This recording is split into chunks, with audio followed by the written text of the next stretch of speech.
Hello everyone, welcome to Think Plus Win. Next topic, approximating square roots. Approximating square roots na enna? இப்போ root 40 இருக்கு. root 40 ஓட perfect square value நமக்கு தெரியாது. இதோட approximation எழுதுவோம். அதுதான் approximating square roots. இப்போ root 40, 6 and 7 ascending orderல arrange பண்ணணும். இதை எப்படி ascending orderல arrange பண்ணுறதுன்னு பார்க்கலாம். root 40, 6, 7 இந்த நம்பர்ஸ் நம்ம ascending orderல arrange பண்ண போறோம். பாருங்க ரூட் 40ங்கிறது ஒரு பெர்ஃபெக்ட் ஸ்கொயர் வேல்யூ கிடையாது. ஸோ இதோட அப்ராக்சிமேட் வேல்யூ ஃபைண்ட் பண்ண போகிறோம். இது நியரஸ்ட் ஸ்கொயர் வேல்யூ என்ன? 36, 49. ஓகேவா? 36ங்கிறது 6 ஸ்கொயர், 49ங்கிறது 7 ஸ்கொயர். 36க்கும் 49க்கும் பிட்வீனில் தான் இந்த ரூட் 40 வரும். இப்போ அசெண்டிங் ஆர்டரில் எழுதலாம். 6 less than root 40 less than 7. இதே இதோட அசெண்டிங் ஆர்டர். ஓகேவா? ஆர் இன்னொரு மாடல்லையும் போடலாம். இந்த கிவன் நம்பர்ஸை எல்லாமே ஸ்கொயர் பண்ணிக்கலாம். ரூட் 40, 6, 7 எல்லா நம்பர்ஸையும் ஸ்கொயரால் மல்டிபிள் பண்ணிக்கலாம். Root 40 square, 6 square, 7 square. Root 40 into root 40, 40. 6 square 36, 7 square 49. இப்போ அசெண்டிங்கில் அரேஞ்ச் பண்ணலாம்.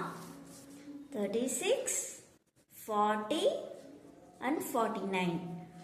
இது given numberல நம்ம கம்பேர் பண்ணணும்.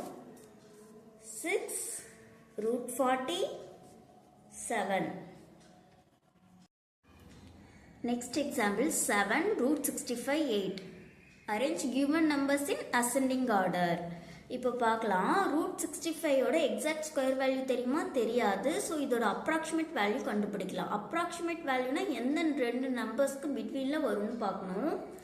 இப்போ ரூட் 65ஓட நியரஸ்ட் ஸ்கொயர் வேல்யூ என்ன? 8 ஸ்கொயர் 64, 9 ஸ்கொயர் 81. ஸோ 64க்கு மேலே தான் ரூட் 65 வரும். ஓகேவா? 64ங்கிறது எதோட ஸ்கொயர் வேல்யூ? 8 ஸ்கொயரோட வேல்யூ. ஸோ 8க்கு மேலே தான் ரூட் 65. அசெண்டிங்கில் அரேஞ்ச் பண்ணலாம். First 7 less than 8. 8க்கு மேலே தானே இது வரும். less than root 65. ஆர் இன்னொரு மாடலில் போடலாம். எல்லா நம்பர்ஸையும் ஸ்கொயர் பண்ணிக்கலாம். 7 square, root 65 square, 8 square. 7 square 49. root 65 into root 65, 65. 8 square 64.